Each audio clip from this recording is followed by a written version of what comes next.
Welcome everybody to season 5, episode 7 of Oz Media's Motivate Me 313 podcast. We have another great show lined up for you today. Looking forward to the conversation. Today's title is 2 Years of Pain, Palestinian Voices Since October 7th. You know, that date always pops up and people mention October 7th. You know, for us Muslim people, we know it. The terror and the horror didn't just begin 2 years ago, but since we are dropping this episode on a 2-year anniversary of October 7th, we figured that, you know, we'll include that date in our title. And we had to make sure that we brought the right person to have this conversation. So first and foremost, let me introduce our guest for today, which is Lina Mahmoud. Go ahead and give Lina a round of applause. Looking forward to having her on the show today to talk about everything that's been happening from 2 years ago till now, and we may even bring up even more history. Got to give a shout out to the little big bro Yusuf T in the back on the ones and twos. Of course, you got my sister Abid right here as well to the right of me. Of course, you got myself Omar T. And before we even talk about the show, we got to tell you that you can follow us on all of our socials: YouTube, Facebook, Instagram, TikTok, Apple and Spotify podcasts, all under Oz Media. You can find all those platforms on our website at ozmedia313.com. Got to give a shout out to the sponsors: Juice Box, Holy Bowling, Wingfellas, Bates and Mocha, Chill Box, Malika Kebab, Hanley International Academy, The Family Doc, GE Preparatory Academy, and Royal Kebab. Yusuf, let's go ahead and give a shout out to the Chill Spot, which is Chill Box, and then we're going to officially get the show on the road. So shout out to our friends over there at Chill Box. Chill Box. Chillbox Convenience Stores, a proud family-owned business, has established a strong presence throughout Southeast Michigan. Chillbox branded gas partners are Valero, Shell, BP, Amoco, and Sunoco gas stations. Their mission is simple: to deliver fast, friendly, and convenient service to their valued customers. With a wide range of snacks, refreshing beverages, and food options, all offered at competitive prices, they aim to satisfy every craving with a smile. With 40 locations and more coming soon, all across Southeast Michigan, their commitment extends beyond providing convenience. They strive to be a reliable and trustworthy resource for their local communities. So be sure to go chill at Chillbox. All right, we are officially back and ready to get this show rolling. So first and foremost, Lina, tell us a little bit about yourself before you even dive into the show. You know, what is it that you do? And I know that you are also a current law student at Detroit Mercy, so maybe tell us a little bit about that too. Well, first of all, my name is Lina Mahmoud. I'm 21 years old. I'm Palestinian. I'm from Yatta, which is like the neighboring city to Hebron, El Khalil, Palestine. So if you know like Masafir Yatta, the documentary No Other Land, that's on like my village. It's made by like my family members. Really? Yeah. No Other Land? Yeah. The documentary was That's made. it. Yep. Wow. Yeah. Go ahead and give that a round of applause. That's right. I didn't know that. And I come from a family of activists, so that kind of encourages me to do what I do as well. My cousins are journalists. We have SJP lineage as well. My twin sister too. Shout out Jenna. And what else? I was president of SJP and founder for 3 years. Now that I'm starting law school, I'm taking my activism more outside of like the university undergrad educational realm, but more expanding my activism, especially now as a law student. It's hard, but it's important to talk about Palestine and the struggles. Already in every single class I've mentioned Palestine already. So Awesome. that's just it's a little bit about me. Awesome. Listen, I want to say this younger generation, like you're 21, like look at you. It's amazing. Like, I love the fact that you guys do believe that your voices need to be heard and that you're not afraid to share them. So it's amazing. When I was 21, I was trying to find out what I was going to eat later on in the day and had a hard time at college. You know what I'm saying? My mom always took care of us when we were at home. But when I was at college, my biggest worry going into the day was, all right, what am I going to eat the next day? But kudos to you all. Seriously, like I said, that's why, you know, this is good timing, and I figured that you'd be the great person to have this conversation. Been wanting Lina to come on the show, but alhamdulillah, we were able to make it happen. So, And the perfect timing too. yeah, for sure. Thank for you for this opportunity. Of course. I'm really happy to be here. So my first question to you, Lina, is, in the summer you visited Palestine. I believe like you did like a whole Jordan Palestine thing. Yeah. Okay, so what was that like? You know, tell us what's the update, current status. I mean, that was only what, a month or two ago. So what was that like? Honestly, before I begin, everything that I'm going to say will be stories. I can't even refer to statistics. Even when we were preparing for this interview, the questions had to be changed because Yeah. things are constantly evolving. Yep. But honestly, this was the most different visit that I had in Palestine. Like, I lived in Palestine for 2 years, like 8th grade and 9th grade. Oh wow. We'd visit every summer, so I know how it feels year round, a little bit of the daily Palestinian struggle, like in the West Bank. But this time was very different. When we enter, so before, there was a law change. So before, if you carry a Palestinian passport and an American or any other passport, you're only considered Palestinian, and you can only enter from one specific border in Jordan. Palestinians can only enter that border. So let's just keep that in mind. Wow. So recent law changes, if you carry a Palestinian in an American passport, just American, you are considered an American citizen, so you're not just considered Palestinian, and you could enter from a different border, and you can enter occupied Palestine. You can enter occupied Palestine. Wow. There are a bunch of checkpoints. It is very difficult to leave the West Bank, so that does sound appealing, but we weren't able to leave the West Bank. So this time we entered a different border from Irbid, Jordan to occupied Bisan, Palestine. And I never entered 1948 territory before. And it is so beautiful. Bisan, Palestine is gorgeous. Wow. And it is so gut-wrenching to see the settlers enjoy your land. And like my uncle's wife, she's from Bisan. And so the whole time, and she carries a Jordanian passport. They were expelled in 1948. So she does not have the privilege to step foot into her own country, her own land.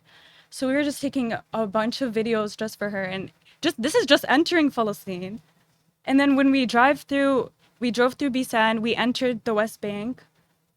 We wanted to do a whole thing where we drive like through 1948 to get to our village. But it would have, well, one, it would have taken too long. Two, it's very dangerous right now. So even if I carried an American passport and I'm considered an American like tourist, I'm still Palestinian. I wear hijab. You can tell I'm Palestinian. And quite frankly, like the settlers themselves do not care. So it's just very dangerous to do. So when we entered Palestine, I noticed a lot of the villages that I've seen before were just not there. Wow. And so the taxi driver told us that not two adjacent villages in Palestine touch anymore. There's an Israeli settlement between every single village. It's very different. It is very scary. And there's a piece of land next to Yatta before I visited this time, like there were always just people there, like they'd hang out and stuff, and now there's just a big shiny light. And so I asked my uncle, I was like, what is that light? Like, are they building a settlement? And they're like, that's what they do before they build the settlement. Oh my God. They put a huge bright light and sirens to scare like the people away from the land, and people live there. So it was a very surreal experience. Everyone looks tired. Everyone looks so tired. And I'll talk about it later in the podcast, but there's no work. People do not have jobs. It was so different and it's so depressing. But at the same time, alhamdulillah that I was able to enter Palestine, because not shortly after, we'll touch on this later, not shortly after they closed the borders indefinitely. So really, I was terrified. Like that could have been my last time entering Palestine. So it was just very different, and I got to see people I haven't seen in years. So it had been 3 years since the last time I went. Every month, it's completely different.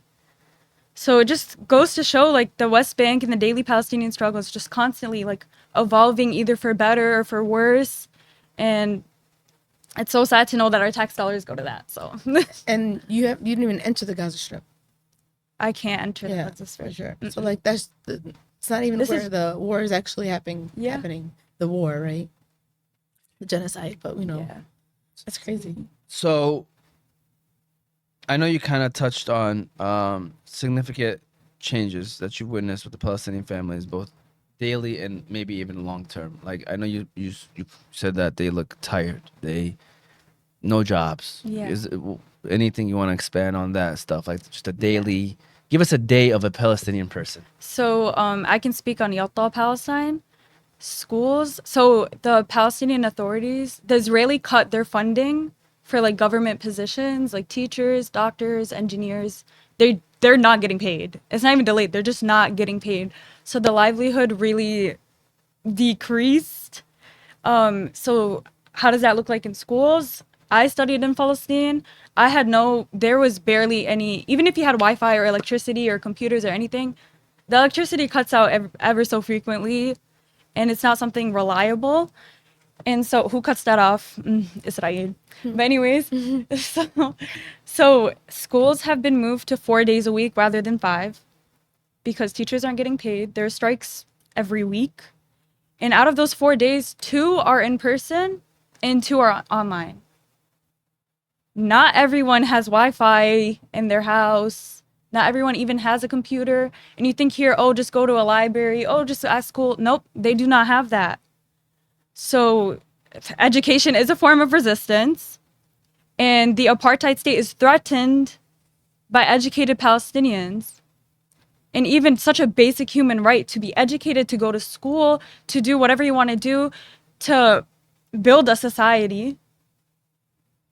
It's just, the people are deprived of it. And it's just so depressing. And we visited, and usually there's like summer camps, like during the summer, we'd go with our cousins, we'd have fun. And like the teachers would get paid. There were no summer camps. So my cousin, who's a journalist, Mahmoud Photography, shout out Mahmoud, he started his own summer camp.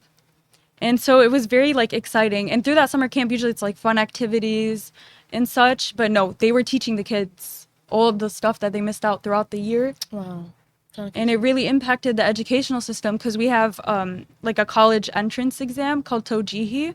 I know a few other countries have that too. Is it like where they go to the arts or they go to the sciences? So yeah, the last 2 years, so Awal Thanawi and Tojihi, you pick arts or sciences or Mihani, which is like skill trade and such.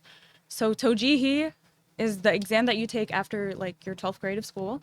And that determines what the grade you get on that is the only grade colleges see. That grade determines if you're high enough to get a certain major, let alone like enter a certain university. Wow. So like unfortunately we're going to see a decrease in like doctors and medics and essential like roles within society. So it was just completely surreal, like seeing this from an outside perspective. And they say if you want to ruin a civilization, you deprive them from education. And they're taking them from all of their basic human rights, not only just education, but their food, their manhood, their just like everything, their homes. Like, I just don't get it. I don't get how the world doesn't see it as and do something about it. So there's 2 things I want to say. First of all, I'm gonna reiterate how I appreciate you for coming on here and talk about this because I know it's not easy, and I know there might be times where things might get emotional or something, and just know that you're fine. I know because you're being very strong just by coming on here and talking about this, and you're talking about family, being affected as well. And then the second thing is, like Abid was saying, we hear about the starvation. We hear about the lack of access to clean and accessible water. We don't hear too much about the schools, like emphasis on it. I know you there might be a quick line where they may mention like the schools were bombed or something like that, but like Abid said, like when you drain the education system, you almost are kind of killing the future of everyone else that's still of age of going to school. You know what I'm saying? And that is purposeful. It's tactic. It's a tactic to, stop a group of people from, growing, advancing and, knowing what's right and what's wrong. And you said they're threatened by that. They're threatened by education. Yeah. And because they're threatened by Palestinian people who are educated and can become, a professional in whatever field that it is that they want to do, because then that means as a society is going to be thriving, and that just, it's like a chess move, you know what I mean? You're making a move to stop a major move, and then it's crazy that schools are not being talked about. All these teachers around the country all these educators who care so much about the education field, all these decision makers who care so much about the education, and it's a no.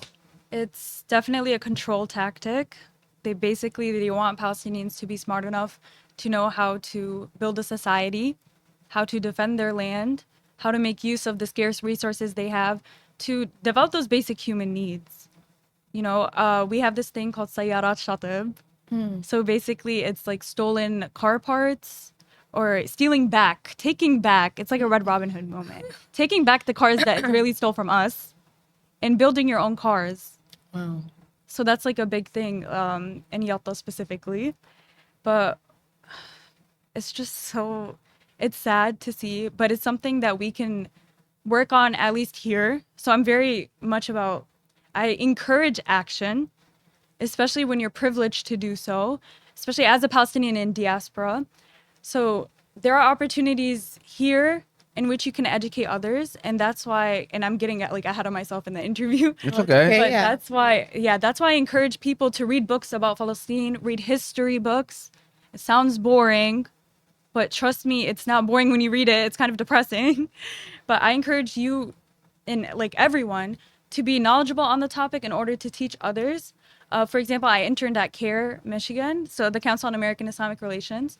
And when I was initially as an intern, I was in the first cohort of the Summer Leadership Development Program. And within that program, you take on a Safe Spaces project. So my Safe Spaces project was building a curriculum for high school students in Michigan, specifically a lesson plan for world history, when they touch on first the Middle East and also their section on genocide. And so I worked very close with the attorney to develop that lesson plan, focusing on key terms like Zionism, apartheid, and using the genocide in Gaza as a clear, most well-documented genocide in the history of the world as an example. And to think that something that should be so obvious is so difficult to pass, it's just so bad. It really is. Like I'm at a loss of words. It makes you like lose hope in society. Yeah. You know. I think a lot of people lost hope in society like, over what these the heck is last going few on? years. And going back to you, Lina. So, what parts of Palestine we know that the Gaza Strip is being demolished, okay? But what other parts of Palestine is being like attacked? So the whole West Bank is occupied. So within that is restricted freedom of everything, of movement, education. This is in every city. I can speak on Masafir Yatta. So Masafir Yatta is the most south city or village in the occupied West Bank. Masafir Yatta is currently being raided every single hour of the day by Israeli settlers, not just the Israeli Offense Forces. So this also goes back to education in school. So I'm related to everyone in Masafir Yatta. We're all related. I have immediate family there as well.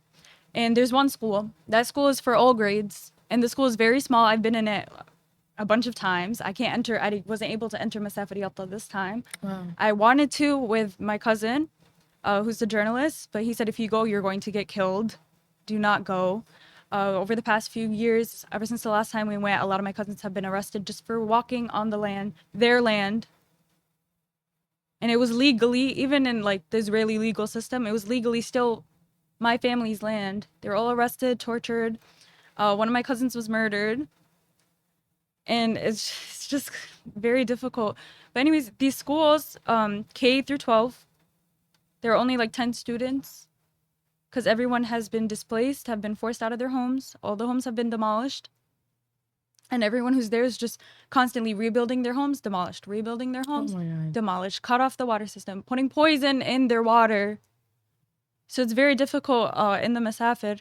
But anyways, they would raid these schools, and all you see are videos of students yelling at the Israeli settlers, and the Israeli settlers brutally attacking these students. Even I saw a picture of like a baby who was beaten by the Israeli settlers. So there are so many of these stories all over Palestine, and I can't even imagine like Gaza. They're the most resilient people ever, and I just cannot imagine the day-to-day struggle, especially when you're brutally being targeted. So yeah, it's very widespread, like all throughout Palestine. I could only imagine, like your house you have to rebuild and rebuild. You eventually want to give up, you just give up and you just like, I have to leave. But it's like the amount of resilience that all Palestinians, not just the ones in Gaza, it's mind blowing to me that, I don't know, you get a flood happens into your house and you want to leave, right? Yeah. Let alone someone breaks it completely down and you keep trying to rebuild it and it's your land that you grew up with and the schools that you went to. And man, don't get me started about schools. I'm a teacher, so that's one thing that it's a very soft spot for me, and I don't know. I can't even understand why it's happening.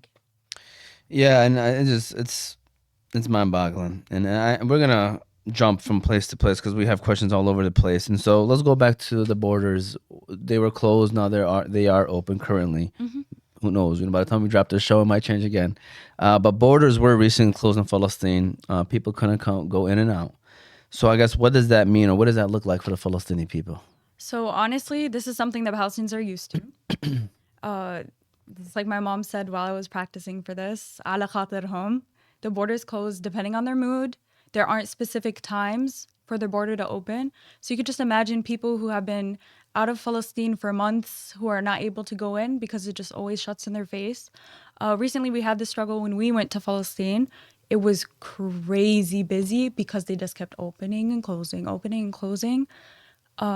People were lined up from 4 a.m. the night before, and it would open at like 10 a.m., for example. Or like even you would be there overnight at the Jisr, like at the border, sleeping in the taxi, waiting for your turn. And it's not guaranteed if you will even enter. So to say like a specific story, like my best friend, I haven't seen her in 7 years. And I was able to finally see her. We met up in Palestine. So that just goes to show like love is resistance. Friendship is resistance. Because that really motivated us. No, we need to go to the blad. We need to see each other. We need to breathe like the fresh air of our country. So it's just a very like surreal, like a different sense of nostalgia too once you leave, because there's nothing like the homeland. But anyways, what was I saying? Going back to the borders and how. Oh yeah, it the is, borders. Yeah. Yeah. So it was very hard to get in this time. My brother-in-law was turned back from that one border that Palestinians can enter, and plus not all Palestinians can enter and leave Aslan unless there's like a medical need. So anyways, I was saying like my best friend, her grandma, she was just diagnosed with cancer. And so she needed to leave to get her treatment in Jordan because that's where the healthcare is. There's nothing in Palestine anymore. And so luckily, she was able to leave a day before the border closed indefinitely. And this is also another example of a scare tactic. Indefinitely, I was worried. I was like, that's it. Like, I'm never seeing my family again. Like, but we should be used to these tactics because it opened 2 days later. And my grandma was stuck in Jordan too. And then there are people need to leave sometimes for even students as well, not just like for medical reasons. Students, they took a break. They need to go back to school. So people need the freedom to move in and out whenever they want. No one should be caged into a certain area or caged out of a certain area. Like, exactly. I don't get it. That's why we say free Palestine. Everything is imposed. All our freedom is restricted. Freedom in education, freedom of having access to basic human needs, freedom to livelihood, to celebrations, to being happy. Always worried about the next day. They're always worried about what's going to happen the next day. Exactly. They can't look to the future. Actually, they're worried about what's going to happen the next minute. There's no The infrastructure is being threatened also by the restrictedness of education.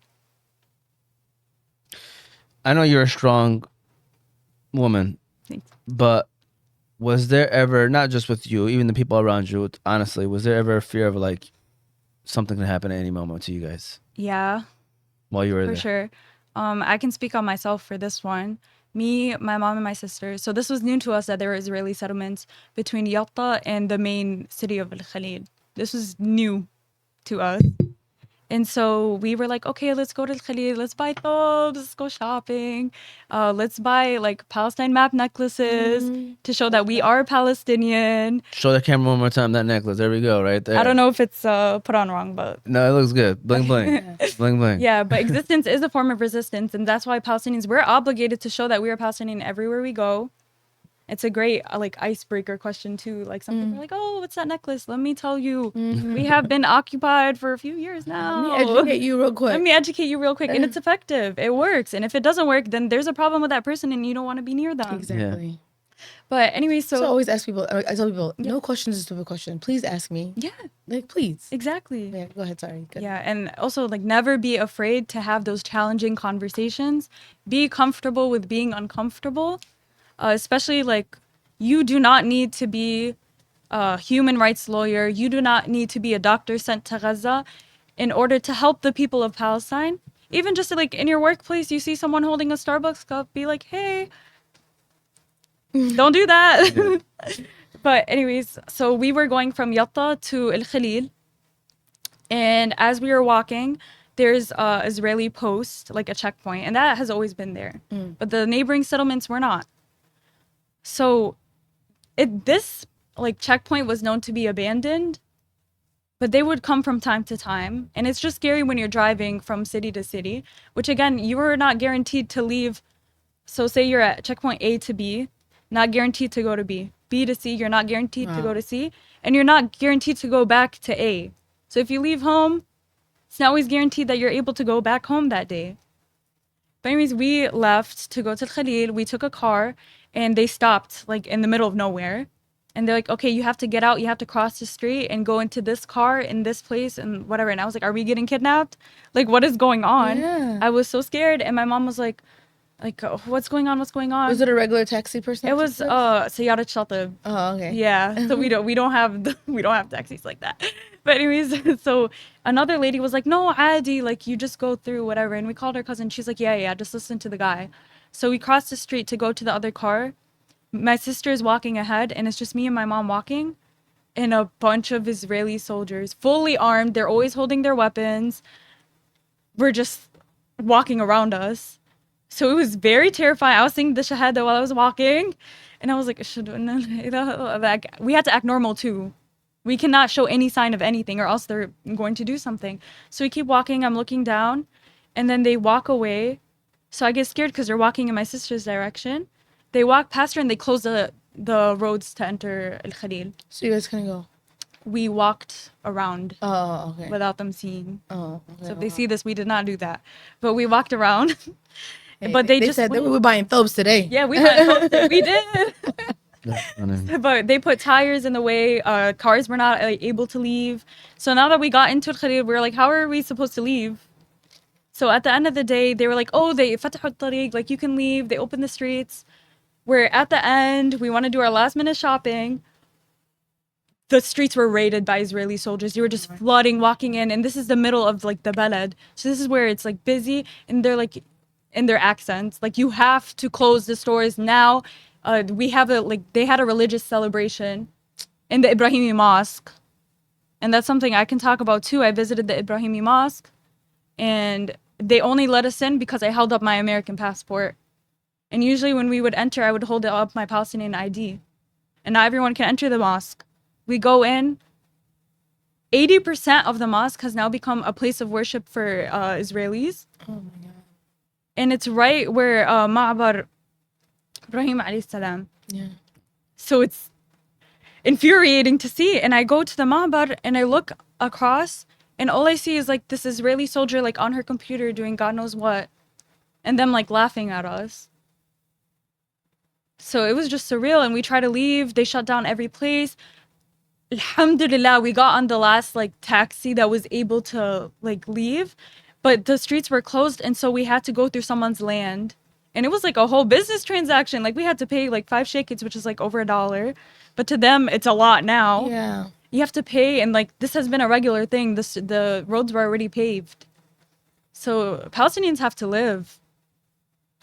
I'm gonna be honest with you. I feel like that whole situation, I'd be back in my mind threatened, or anything can happen. I know you maybe just brought up like that was certain points where, but the whole situation, I would feel uncomfortable. I feel like anything can happen at any moment. And the Palestinian people, they're every day. Every day. Let's take a quick break. Lina is doing a great job right now educating us, but let's go ahead and give a shout out to the place where she said that she used to stop by when they had a downtown Detroit location, and that is Holy Bowly. Shout out to Holy Bowly. Holy moly, you have to try out Holy Bowly. Holy Bowly is your go-to destination for vibrant bowls and delicious sandwiches. Everything they serve is 100% fresh, and they have halal options as well. Their mouth-watering bowls are always packed to the top, so you know you're getting the most bang for your buck. They currently have 2 locations in Detroit, and you can check out all their food on their website at www.myholybowly.com. I don't know. You want to say okay? So let's go back to the Palestinian children, right? The kids that are probably not going to schools, or at least not going to school sufficiently enough to where they are actually learning. Mental health has to be like is that something that's just, hey, nobody cares. We're not gonna talk about this because I think everyone in Palestine is or has to be going through something. Like I was just saying before we went to the break, like mentally, I would be paranoid 24/7. This is just a number. It's estimated over 1 million Palestinian children now need mental health support. Okay, what does trauma look like in a child who's probably lost their family and their sense of safety? Like what the young ones, what are they looking like? So I volunteered with Heal Palestine, and we were able to take a little boy named Muhammad. He's 14 years old. We were able to take him and his aunt out to for a fun day to dinner and such. And for a second, I forgot that he was even in Gaza, that he survived a genocide, because he was just so funny. He was so sweet, and we're just going out and having so much fun. And we're sitting at the restaurant, and his aunt tells us in our ear, like, oh, like he lost, a few limbs. He survived. He was the only survivor out of his family in Gaza. And he hates the fans, the ACs. And this came up because there was a draft and he was like cold. She was like, yeah, he hates fans. In Gaza, his whole family was in one room, and like there was like a little bit of air. And so he left the room, and then there was a bomb, and the wall fell and killed his whole entire family. And he was just in the other room by chance, like subhanallah, like how his nasib was. And they were all murdered.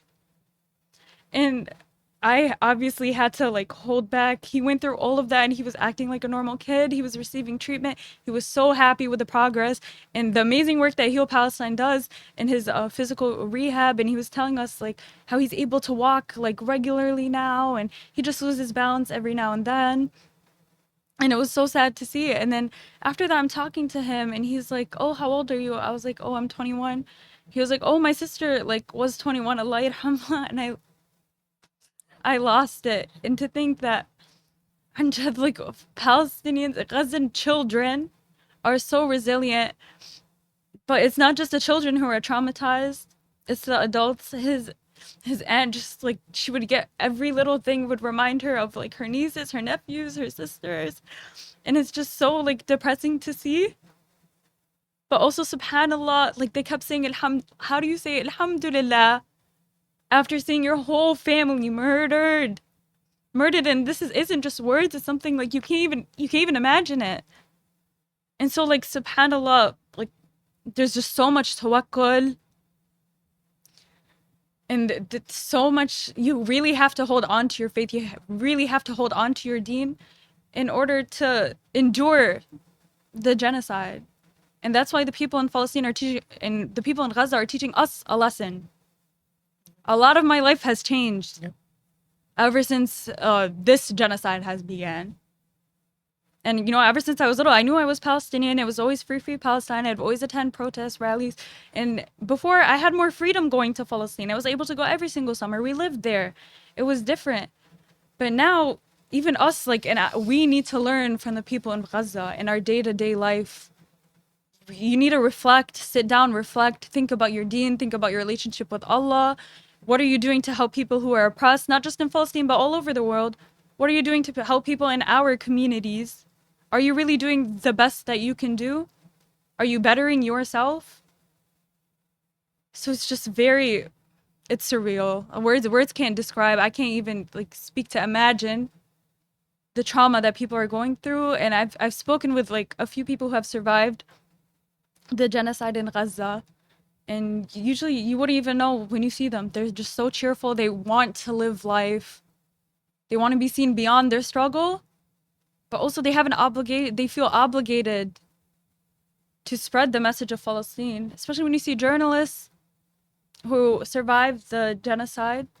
Some of them are being shamed because they escaped. And they talk about mental health. And it's just so depressing to see. Like, you either want them to survive, you want to free Palestine, or you want them to stay in the genocide. And they already have survivor's guilt.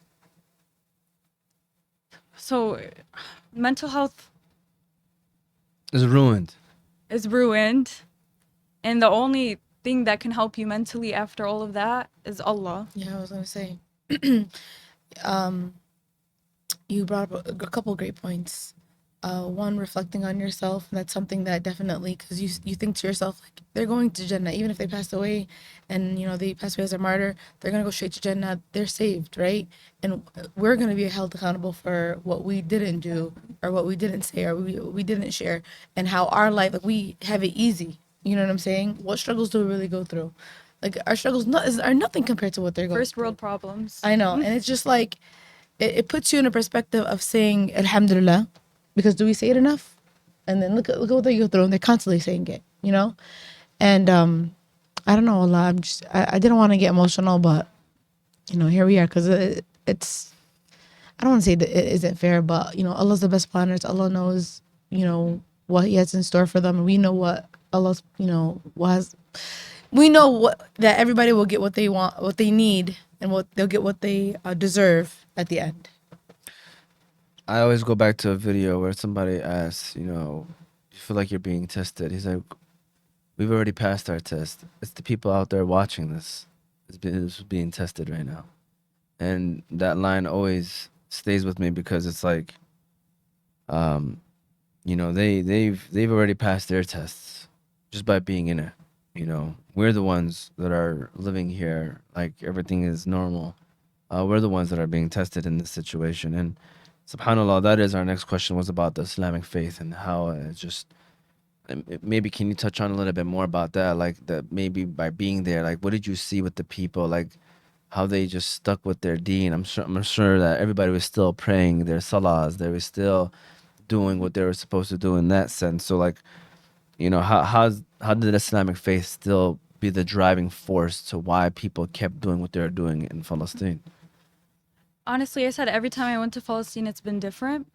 But the only thing that stays constant or that improves is deen.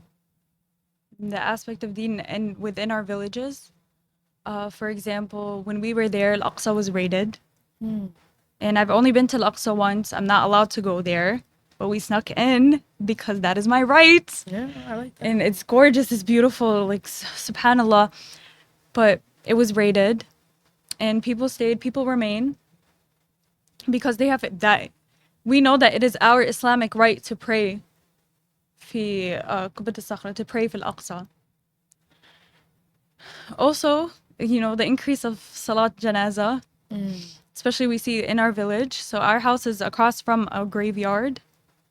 And there is always like something going on there. I also do want to say that without faith, like even the Christians in Gaza, there are a huge Christian population in Gaza. Without faith in God, without tawakkul, how can you endure what is going on in Gaza?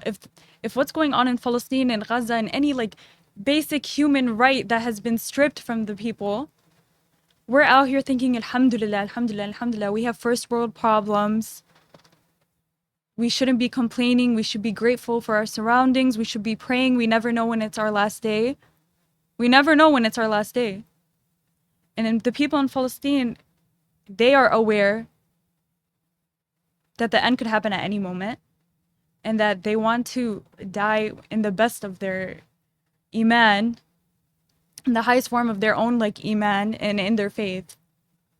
So honestly, like every time me and my sister go, we have a spiritual reconnection. We have some sort of revelation, and it goes to show that they're teaching us. So I can't speak for the people in Palestine. However, I admire how strong their faith is, and I wish to be half as resilient and have half as much tawakkul as they do, and that is like what we're working hard on. And also, I'm very happy that, like, especially in Michigan, there's such a huge community. We're having lectures like weekly, bi-weekly on Palestine, on Gaza, on how that impacts us, on how to strengthen our iman, on like what we should do, how we should give charity, how we shouldn't forget. It's not just a post on your story every now and then. You should actively be doing something. And there really are, like, most of the time, there are no excuses. No. There are none. Like me, I'm a busy student. I have midterms coming up. Like I'm stressed out. I went to a student organization fair, and I like spoke with a few like of the public interest like student organizations, and I told them like you guys should do something about Palestine, and I educated them. And it's just like the day-to-day life, like something so simple, especially us Palestinians with our necklaces, it makes the biggest impact. That's true. So we kind of did talk about the schools and how, you know, what does it mean for the Palestinian kids' futures? I don't know if you wanted to touch on a little bit more of that and any more of that other than what we discussed with that yeah. part. I would just say education is one of the strongest forms of resistance, not just for Palestinians in Palestine, but also Palestinians in diaspora. We should always be striving to educate ourselves and educate others, no matter what field you're in, to excel, to do the best that you can do, to represent our country and our people, and for the Muslimin to represent our faith.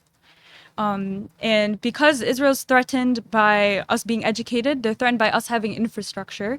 They're threatened by us building a society, us thriving and enjoying life. Like they're even threatened of us like throwing weddings. How many weddings have they raided? They don't want to see us happy. So truly, I really, really, really value education. And I love that you're a teacher too. And even like with Palestinians who are not teachers, professors who are not being paid to do what they do, they still continue to do it. Because it's in our blood. It's in our blood, and it's a basic human right.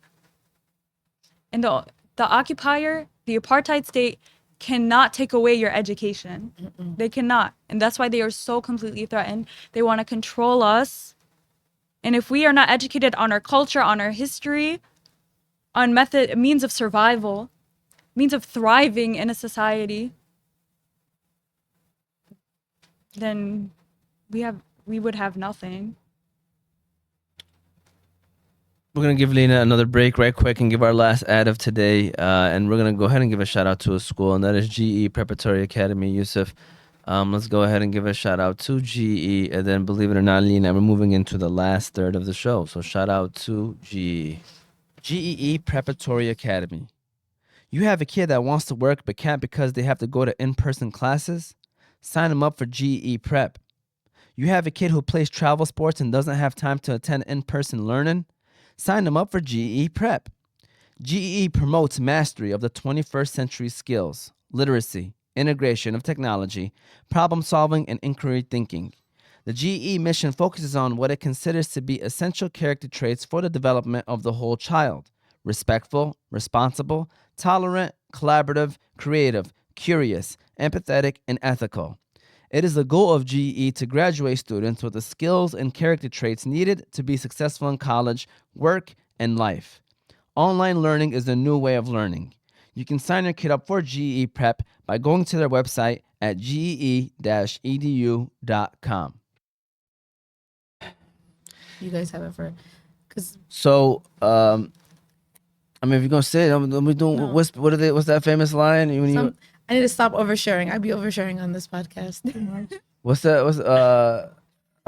Whispering doesn't make friends. Yeah. I'm not. Say what you gotta say. Say it with Say it with your chest. yeah. Now we're gonna shift Maybe more another day. more towards the the work that you do and the awareness. The raising awareness aspect of it. Like, how can the basic question of what can people do here or in this area? And let's start off with, you're very involved in the student movement and the community movement when it comes to raising awareness on what's going on in Palestine. So can you tell us a little more about that, and why do you do what you do? I mean, I know that answer might be basic, but we want to hear it. So can you tell us a little bit more about what you did with that part of your aspect in life, and then why is that something that you are so passionate about? How do I say this?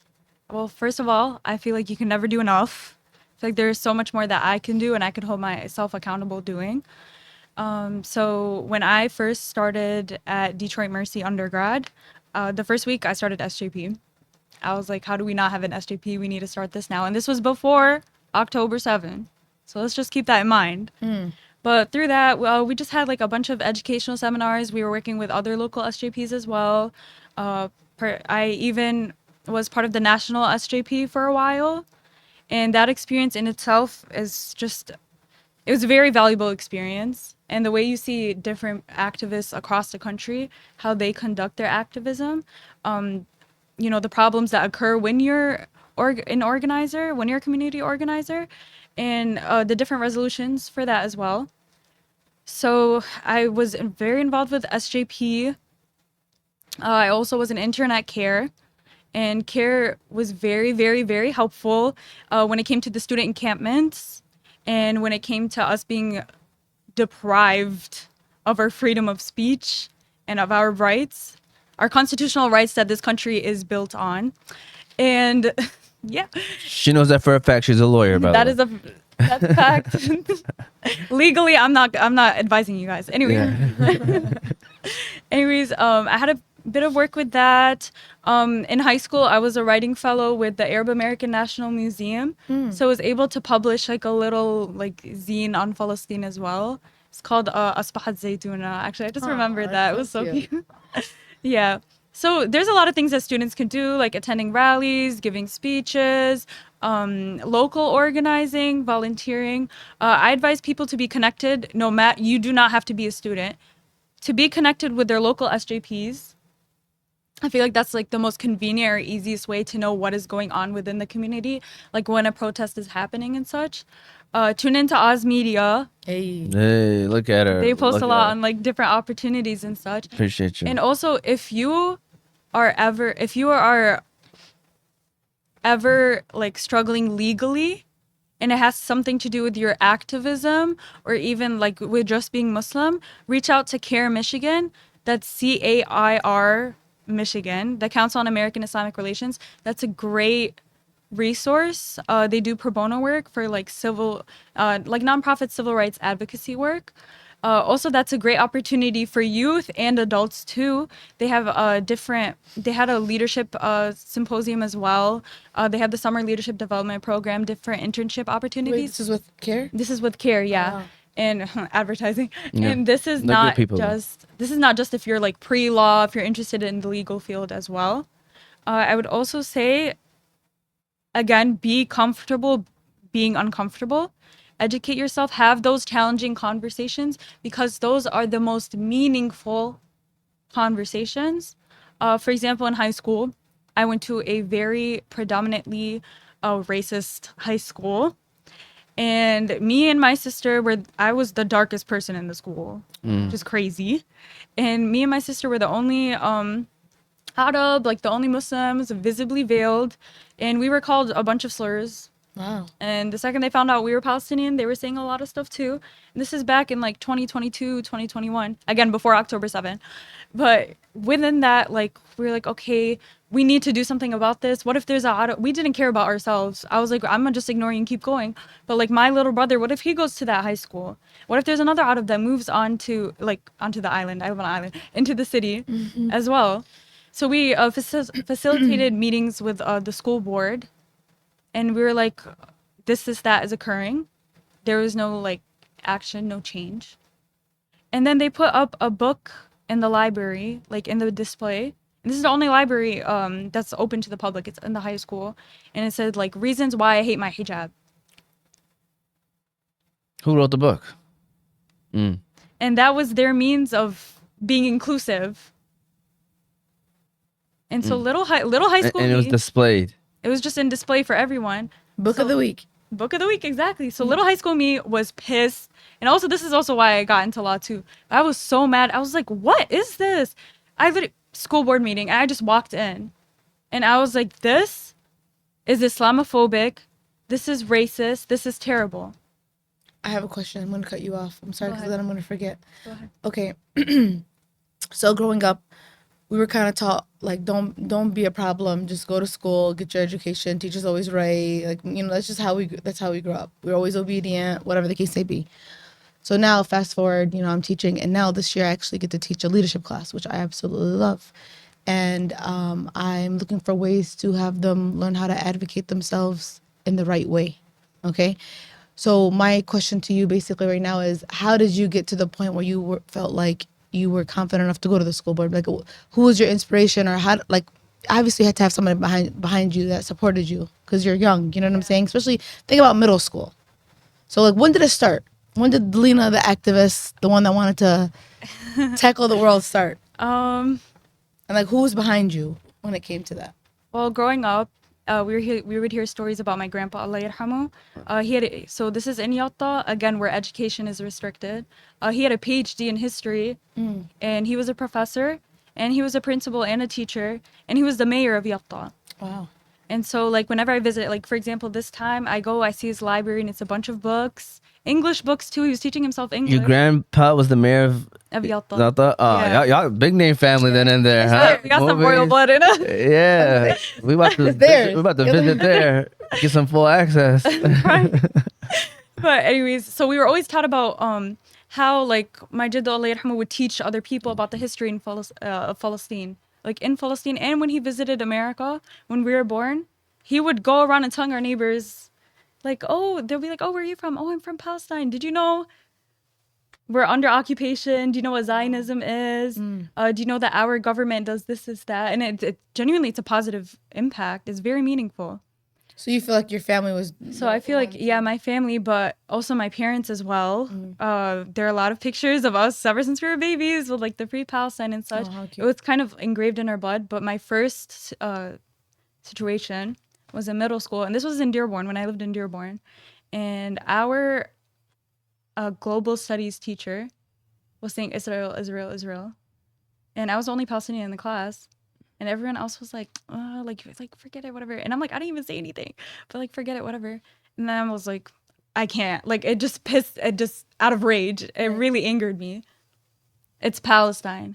No, this book said it's Palestine. Like, I would never do that. Like, I'm not confrontational like that, No, but actually. as you But I should. just kept going. I was like, no, it's Palestine. She's like, go to the principal's office. I go to the principal's office. Welcomed with open arms. They were so proud of me for doing that. I love that. I got like, I love. I work for Dearborn. I was waiting. I was like, oh, Yeah. shit. I love our environment, and she also. I love ended up- Dearborn. I really do. Yeah, I love it. Yeah. Alhamdulillah. Alhamdulillah. But anyways, like, it just comes to show, us as students, especially as youth, as young people, even within your workplace and such, don't be afraid to do what's right. You should feel morally obligated to do something or say something. Like, there's also the hadith, if you don't do it by action, you do it by word of mouth. If you don't do it by word of mouth, know, like, in your heart that this is wrong. So I think it's very important to have those challenging conversations. I really could have conducted it in a different way, but this was in middle school. Yeah. I could have said something privately or something. But it's important for you to step out of your comfort zone. And then when you were in the high school, did you have any teachers that had your back during that time? And then you weren't in Dearborn, I'm assuming. No, I was Yeah. not in Dearborn. She just want to make sure she keeps her job. Yeah, after this, you're good. You're yeah. good. No, not really. But also, Wow. See, that's what hurts me the most. That's what hurts me the most, is because that was a terrible experience. you need, but alhamdulillah, you have your family behind you. Alhamdulillah. And I started high school straight out, like right when I moved back from Palestine, and COVID hit. It was just crazy. But also, back to like me telling people what they should be doing, have those challenging conversations. For example, like when I had SJP, I talked with like the president of the university, different deans, different professors. Like I was a business student, I was talking to the chem professors, and they were able to we were all able to facilitate mental health events in people who are affected by the genocide in Gaza. We use the correct vocabulary. So it's important for you to not shy away from speaking to people like within your workplace, within your university, talk to the higher ups. It's not, it's going to be intimidating, trust me. But time after time, you will be comfortable doing so. We were able, like, our school sent out a letter initially calling it like a war, Israeli Palestinian war. A few meetings, a few conversations, the genocide in Gaza. And we would have like events on campus to help people who are affected, who are directly affected, to educate them.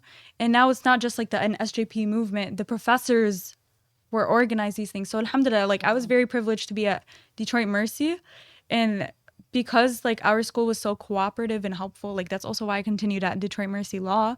But also because of that, like we were able to open ourselves to helping like the other SGPs, especially Wayne State and University of Michigan Ann Arbor and MSU, who've all had like encampments and students being arrested. It's just crazy. Like this is the country that we live in. Freedom of speech. Only for some. Only for some. I'm gonna be honest with you. I feel like this whole wave should be written in history books. It will be. Oh, it will be. No, I'm talking about specifically in Michigan, like what I happened feel in like the it would- campuses. Well, maybe not Because because they like to leave out. Exactly, that's what I'm trying to say. Like the people who are writing the books are not gonna want that stuff to be in there. But I know we eventually read a little bit more, and then eventually the right people, and you would learn a lot more about like slavery movement, how those people stood up for what they believed in. But I feel like this was big history. I mean, I know it kind of died down in terms of the encampments and college campuses, but there's still stuff going on. But that was major history. Like I feel like there was, it was a But you know what crazy. though? I really think they can't not because of how much media got. You know what I'm saying? Like back in the day, no one was really there to record anything. But like now, because we have everything's online. the right people have to do the writing. Yeah, that's why again, education is a form of resistance. It's important for us to share our narrative to combat all these like misconstrued things that will be released in the future, have been released in the past about people in the Middle East. All these, we have to battle these stereotypes.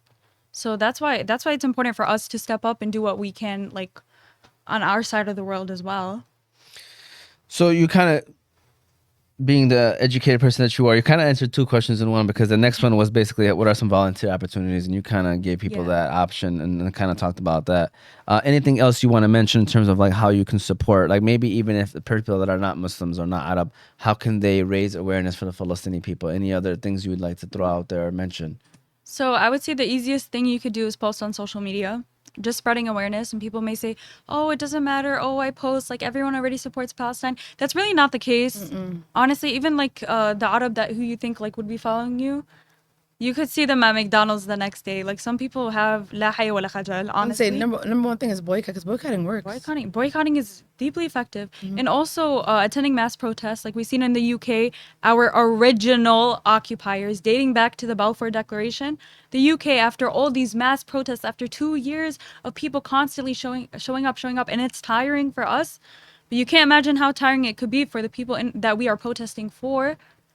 And it was so effective that the UK recognized Palestine as a state. And that's just step number one. That's definitely step number one. And it's important for us to be motivated and encouraged to keep going. And we can't let the movement die down. But also, I think it's important. Again, I'm going to keep dating back to the Palestine necklace, because this is something for Palestinians to wear. Because just like how every other person, they wear their country necklace and oh my God, like, oh, you're Yemeni, like I did not know that, that's so cute, whatever. Like when you see a bunch of people wearing the Palestine necklace, it's kind of erasing our existence in a sense that we don't stand out.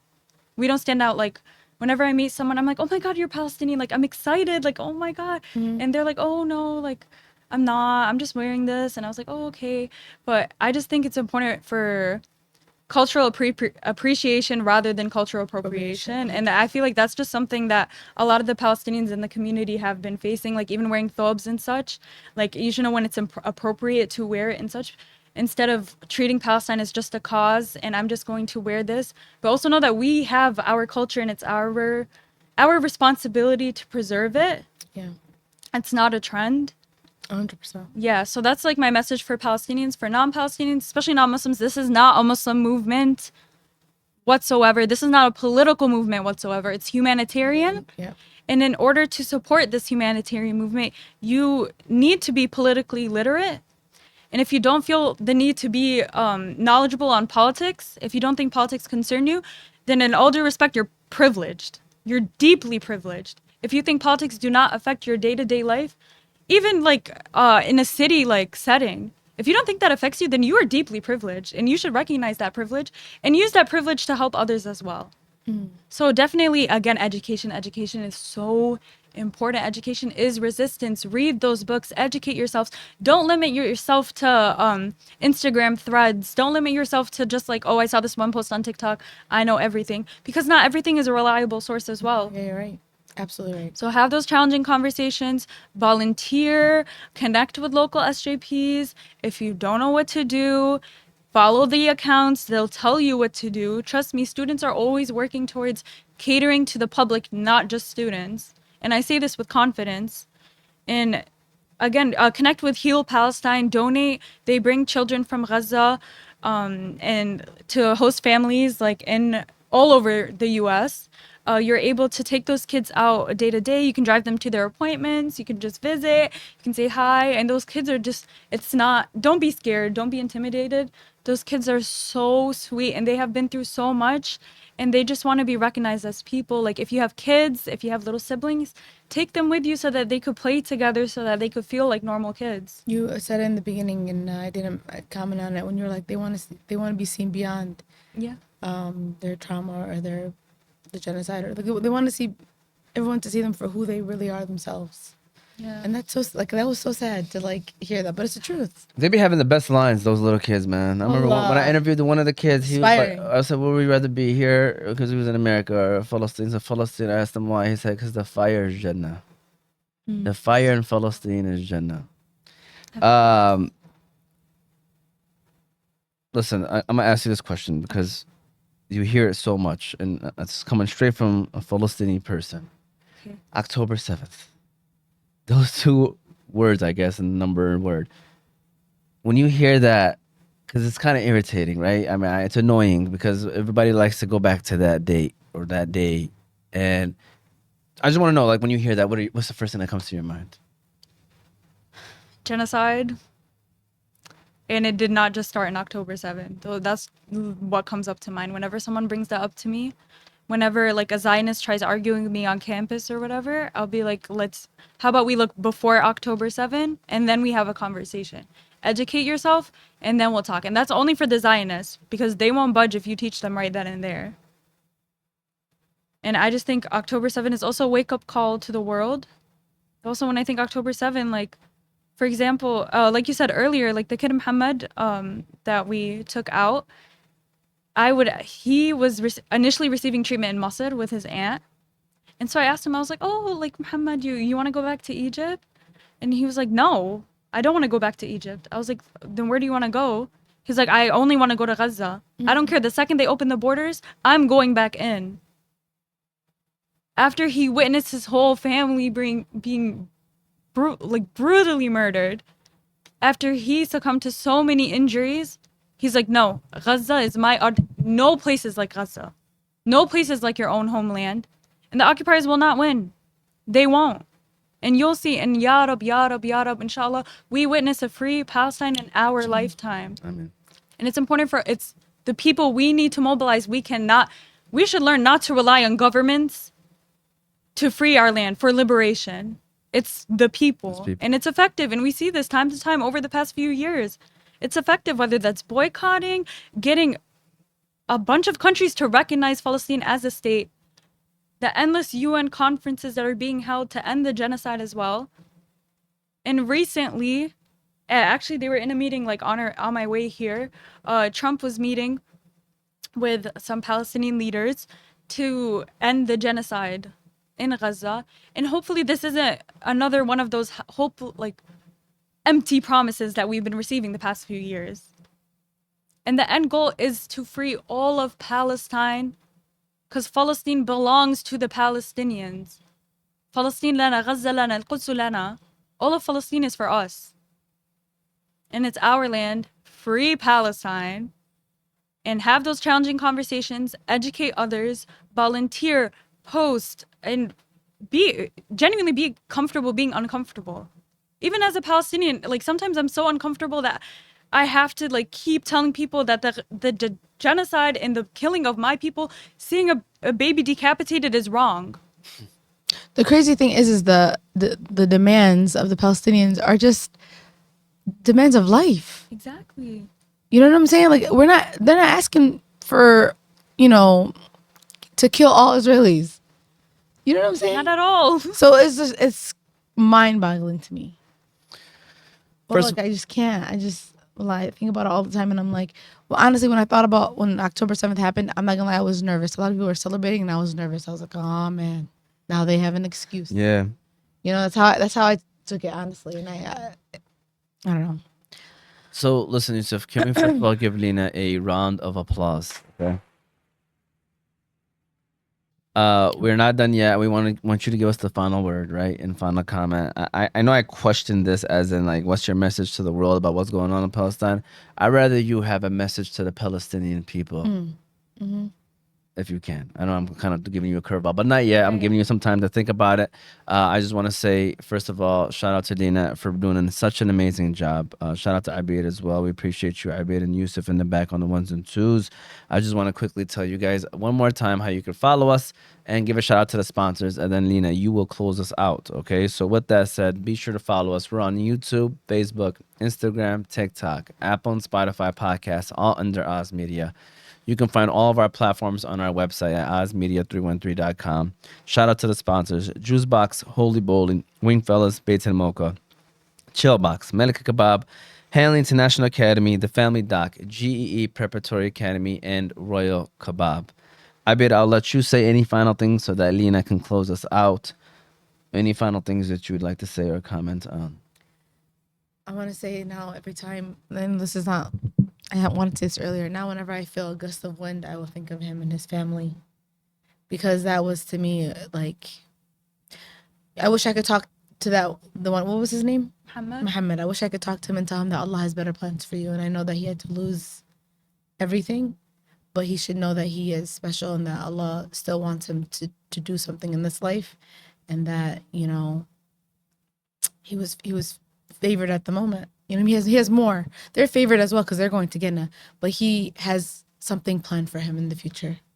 And I would love to help one of the families or one of the kids, because to me that would make me feel like I'm doing something like hands-on. You know what I'm saying? So I aspire to have the fight inside of you. Keep it going. If you need anything, we're obviously here. And I can't wait to become a lawyer, because I feel like you are just going to dominate. Seriously. And free Palestine forever. All day. All day. And Lina, what's your message to the Palestinian people? And you're more than welcome to look at the camera. You're more than welcome to look at us. However way you want to do this. If you had a message to the people of Palestine who are listening or who might listen, what would you tell them? Palestine will be free. اللهم اجعلكم بأعلى مراتب الجنة وشهداء. Amen. And please do not lose hope in us. We're fighting for you, but also we wish to be half as resilient. You guys don't go unnoticed. And honestly, it's so hard to give a message to people who are giving a message to us. But ultimately, like, Ya Rab, we are liberated in our lifetime, and Allah will deal with the occupiers. And that's it. Amen. Go ahead and give her a round of applause, Yusuf, if you can. And I'm sorry, I kind of put you on the spot and threw you a curveball there, but is there anything else you want to say or add before we close out the show? Any final comments that you also want to say or anything? Honestly, I want to say thank you guys so much for having me here and for reaching out to me. I think it's very important for students to be heard and also for people to know like what they can do within the community, because a lot of people they want to do something, but they just don't know how. They don't know the means to do so. And a lot of people are unaware of the stories that go on within the community, not just this show. Like I loved your talk show with the middle schoolers. Yeah. They're so sweet. Yeah, they did. I actually had They're a so very cute. good time talking with them. It made me think like, man, like listen, I always tell people the reason why I like having the younger generations involved is because they are the future. Number one, it's like it's obvious, they're gonna be the people who run our cities, our communities in the future. But eh, you really can't change the mind of someone who already has their mind set. I'm talking about people who are probably 35 and 40 and above. It's the younger generation where like you can plant seeds in them to where like you can hopefully not change their life, but at least help guide them in a way where like you hope that they're using it in a beneficial conversation. So I ain't gonna lie to you, man. And them, they love it. They want to be on YouTube. And It's that age, in Rasul Sallallahu Alaihi Wasallam, there's a hadith that says that 7 to 14, that's the time where you're teaching. Yeah. Once they hit 14, khalas, like you got to be their friend. You got to let them make mistakes. But that middle school age, or that upper L middle school age is the time where you can change. But they got a lot to say too. They're not this younger generation. They're different. They got a lot to say. Not that And we're gonna do personality. that a lot, but don't be surprised if we do it one or two more times, just because. I have a couple kids that want to get on the show too. For real. Yeah, So cute. That's funny. I'm not gonna lie. I got some cool points being on the show. Just saying. I don't know. We interrupted you. You were hyping us up, and then we stopped you from hyping us up. Man. Go ahead and continue on what you were saying.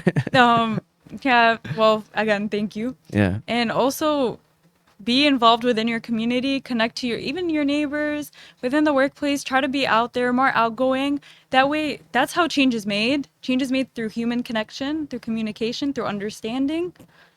And that's really all I got to say. Take what I say seriously. When I say have those challenging conversations, educate yourself. Education is a form of resistance. Existence is a form of resistance. Love is a form of resistance. Living is a form of resistance. Free Palestine. Yeah. Free Palestine. Thank you again, Lina. We appreciate you. Shout out to Yusuf. Shout out to Abid. This was season 5, episode 7 of Oz Media's Motivate Me 313 podcast. 2 years of pain. Palestinian voices since October 7th. We hope that you enjoy this episode. Please continue to raise awareness. Please don't stop talking about the people of Palestine. They need us now more than ever. And we should never, ever stop until Palestine is free. So thank you all for watching, and we'll see you all next time.